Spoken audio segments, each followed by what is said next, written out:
Assalamualaikum warahmatullahi wabarakatuh. Saya menjelaskan tentang pengertian haki. Haki atau disebut juga dengan hak kekayaan intelektual adalah hak yang diberikan oleh negara kepada individu atau kelompok atas karya atau ciptaan yang dihasilkan melalui kemampuan intelektual manusia. Haki bertujuan untuk melindungi karya-karya tersebut agar tidak digunakan oleh orang lain tanpa seizinnya. Pemberian penghargaan kepada pencipta dan mendorong inovasi serta kreativitas. Haki terbagi menjadi dua kategori utama, yaitu hak cipta, hak eksklusif yang diberikan kepada pencipta atas karya seni, sastra, atau ilmu pengetahuan. Contohnya yaitu buku musik, film, program komputer, lukisan, dan fotografi. Hak kekayaan industri, hak yang melindungi penemuan atau inovasi di bidang industri. Jenis-jenisnya meliputi paten, perlindungan untuk penemuan teknologi yang baru, merek dagang, identitas produk atau jasa berupa simbol, nama, atau logo. Desain industri, perlindungan untuk bentuk, konfigurasi, atau pola yang memiliki nilai estetika.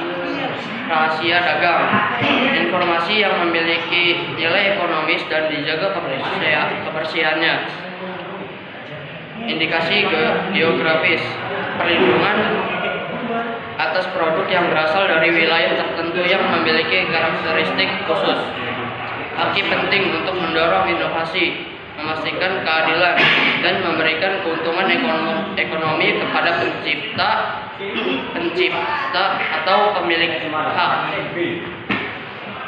Merek dagang adalah tanda yang berupa gambar, nama, kata, huruf, angka, dan warna atau kombinasi dari unsur-unsur tersebut yang digunakan untuk membedakan barang atau jasa yang diproduksi atau ditawarkan oleh suatu pihak dari barang atau jasa milik pihak lain. Merek dagang berfungsi sebagai identitas produk atau jasa sehingga memudahkan konsumen mengenali dan memilih barang atau jasa tertentu di pasar. Fungsi merek dagang yang pertama, identifikasi, membedakan produk atau jasa satu pihak dari pihak lain. 2. Jaminan kualitas, memberikan kepercayaan kepada konsumen mengenai kualitas produk atau jasa. 3. Promosi sebagai alat pemasaran untuk menarik minat konsumen. 4. Perlindungan hukum, melindungi hak pemilik atas penggunaan merek dan pihak yang tidak berhak. Merek dagang memiliki beberapa jenis berdasarkan fungsi, bentuk, dan penggunaannya. Berikut adalah jenis-jenis merek dagang. 1. Berdasarkan fungsi, merek dagang digunakan untuk membedakan barang yang diproduksi atau dijual oleh suatu perusahaan dari barang milik perusahaan lain. Contoh, Coca-Cola untuk minuman ringan. Merek jasa digunakan untuk membedakan jasa yang ditawarkan oleh suatu perusahaan dari jasa perusahaan lain. Contoh, Gojek untuk layanan transportasi dan logistik. Merek kolektif digunakan untuk kelompok atau asosiasi untuk membedakan barang atau jasa yang diproduksi oleh anggotanya. Contoh, merek koperasi atau asosiasi tani. Merek sertifikasi diberikan untuk menunjukkan bahwa barang atau jasa memenuhi standar tertentu, biasanya diberikan oleh organisasi pihak ketiga. Contoh, logo halal MUI. Berdasarkan bentuk, merek berupa kata atau nama terdiri dari kata, huruf, atau angka. Contoh, Samsung atau Nike. Mereka berupa logo atau simbol berupa gambar atau simbol tertentu. Contoh, logo Apple, gambar apel tergigit. Merek kombinasi menggabungkan kata, logo, dan warna. Logo Google dengan kombinasi warna dan tulisan. Merek 3 dimensi berupa bentuk atau konfigurasi 3 dimensi yang khas. Contoh, bentuk botol Coca-Cola. Merek suara terdiri dari bunyi atau jingle yang khas. Contoh, nada khas iklan Intel Insight. Berdasarkan penggunaannya, merek lokal digunakan dan dikenal dalam negeri. Contoh, Sampurna untuk rokok. Merek internasional dikenal dan digunakan secara global. Contoh, McDonald.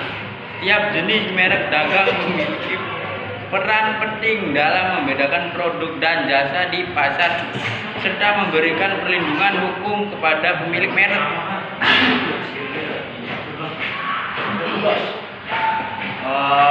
Ini apa Dewan Perwakilan Rakyat Republik Indonesia dan Presiden Republik Indonesia memutuskan menetapkan undang-undang tentang hak cipta. Salah satunya itu tentang pasal 4. Hak cipta sebagai dimaksud dalam pasal 3 huruf A merupakan hak eksklusif yang terdiri atas hak moral, hak ekonomi.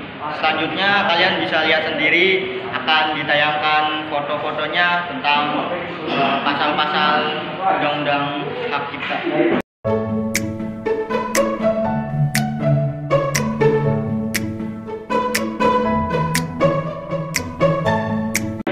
Segitu saja, terima kasih, sekian. Wassalamualaikum warahmatullahi wabarakatuh.